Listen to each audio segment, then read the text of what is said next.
ஓய் என்னப்பா என்னம்மா இன்னைக்கு லஞ்சு? இன்னைக்கு நம்ம வீட்டில் சூப்பரான லஞ்ச் மெனு பண்ணியிருக்கேன். வெஜ்ஜிலே சுமார் தாறுமாறாக பண்ணியிருக்கேன். இந்த காம்பினேஷன் யார் யார் பிடிக்குன்றத கமெண்ட்டில் சொல்லுங்கள். நம்ம உறவுகளான காமாட்சி அவங்களுக்கு இன்னைக்கு பிறந்தநாள்ப்பா. இனிய பிறந்தநாள் வாழ்த்துக்கள்மா. பல்லாண்டு பல நூறாண்டு வாழணும். வாங்க நம்ம வீட்டில் என்ன லஞ்ச் மெனு பார்த்துருவோமா? சுட சுட சோறுப்பா, சூப்பராக இருக்குது. எனக்கு இப்போ சாப்பாடு சாப்பிட்றதுக்கே ஈகர் ஆகிடுச்சுப்பா. இந்த ரைஸு அவ்வளோ சூப்பராக இருக்குப்பா. ரைஸு இது வந்து பார்த்தீங்கன்னா புடலங்காவும் சிறுபருப்பும் போட்டு ஒரு கேரளா ஸ்டைலில் தேங்காய் எண்ணெயில் செஞ்ச கூட்டுப்பா. சூப்பராக இருக்கும். இதுக்கு பருப்புன்னு நினச்சேன். இது பருப்பு தான். இது நல்லா இருக்கும், உப்பு பருப்பு மாதிரியே இருக்கும். இது சாப்பிடும் போது கொஞ்சமாக இப்படி நெய் விட்டு சாப்பிடணும், அது ரொம்ப சூப்பராக இருக்கும். அடுத்தது என்னன்றதை பார்த்துருவோம்.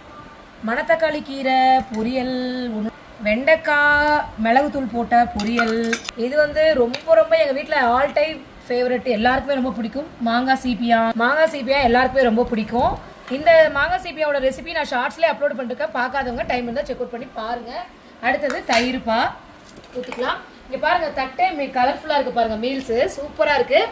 இந்த மாதிரி காம்பினேஷன் உங்களுக்கு யாருக்கா பிடிக்குன்றத கமெண்ட்டில் சொல்லுங்கள். வாங்க சாப்பிட்லாம்.